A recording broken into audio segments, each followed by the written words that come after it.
hits 88 miles per hour, you're gonna see some serious shit.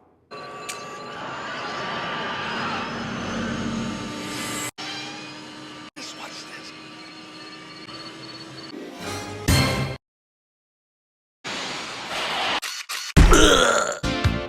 Hey everyone, welcome back to Classic Movement. My name is James. Today we're going to take a look at the little short you just watched.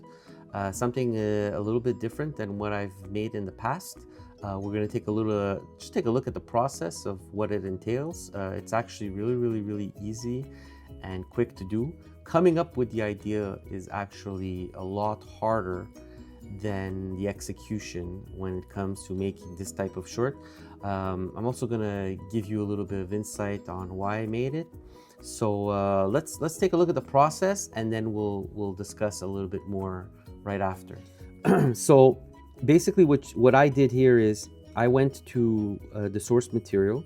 I selected the best frame just before the car disappears, and I selected the frame that had the cleanest lines to it, which is hard because you can see things are really blurry. It's in motion, the camera is moving or panning to the left, and you want to start off with that frame, and you want the next frame to follow the action. So it's just like real, it's like animation. It's not very much different.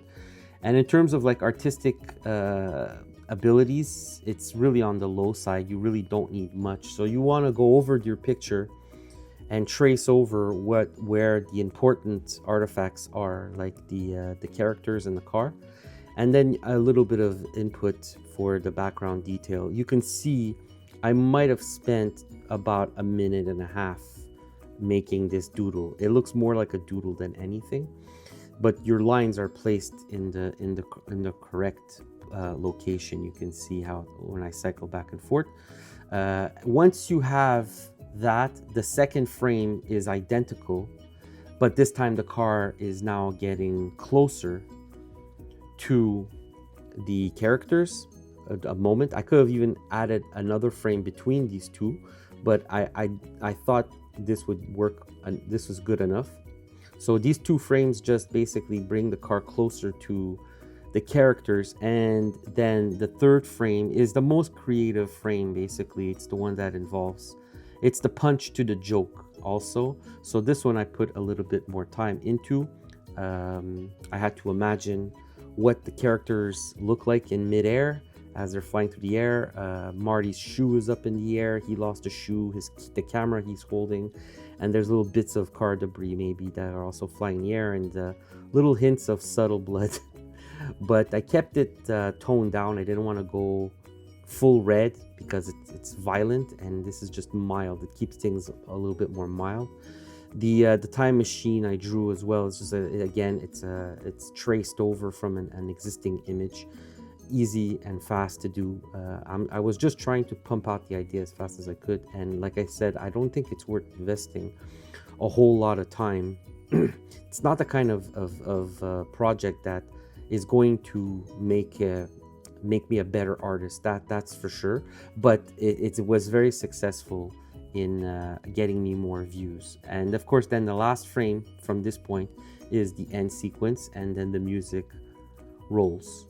So that's pretty much it for the process. So let's go back to the personal cam, and I'll continue with some thoughts that I want to share with you guys. The experience of making this, the creative part of it, coming up with the idea, trying to make you guys laugh, is fun. It's hella fun, I have to admit. So I feel like I want to make more of these. I have made 2 more of these. I have 3 right now, little shorts that are based off of I wanted you guys to know as well that I didn't actually intend to go into this direction. I need to figure out what you guys like and what I enjoy doing, and I'm not exactly sure of anything right now. Everything is kind of up in the air. My original template had me making designs with an automotive inspired theme and trying to launch a small business selling t-shirts with these designs. That was my original idea, but the whole point of this challenge is for me to draw and be creative. That's the real goal, the end game here. And I'm hoping I'll find something that's going to do that. That's something that you guys are going to enjoy watching.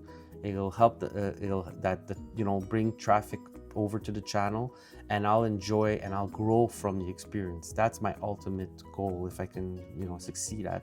So this was low on the artistic challenge side. It was high on the creative side. It was very, very high. And I'm happy to also report that it did extremely well. Extremely well. It did better than everything I've done so far. So my little experiment paid off in a way.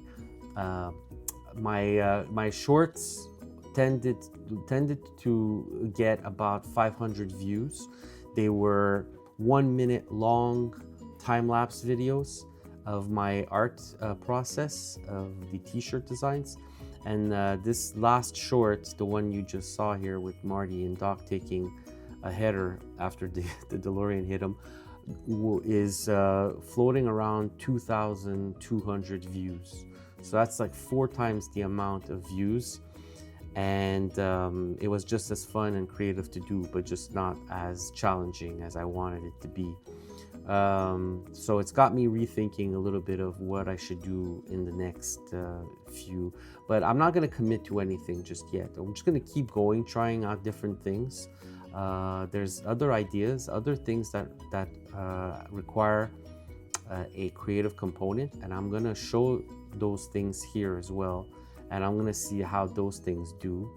And then eventually I'll be able to narrow it down and try to figure out what is it we're going to do here mostly on this channel. I'm a little bit down. You might detect it. I'm excited. My excitement level went down when suddenly I deviated from my original idea, and when it was almost like a double-edged sword when this experiment worked, because now it's got me rethinking things. And I was almost sure where I was headed. I had a compass and a map, and now I'm kind of like a bit lost again. And I'm just gonna keep going. I'm just gonna keep going, guys. That's what we have to do.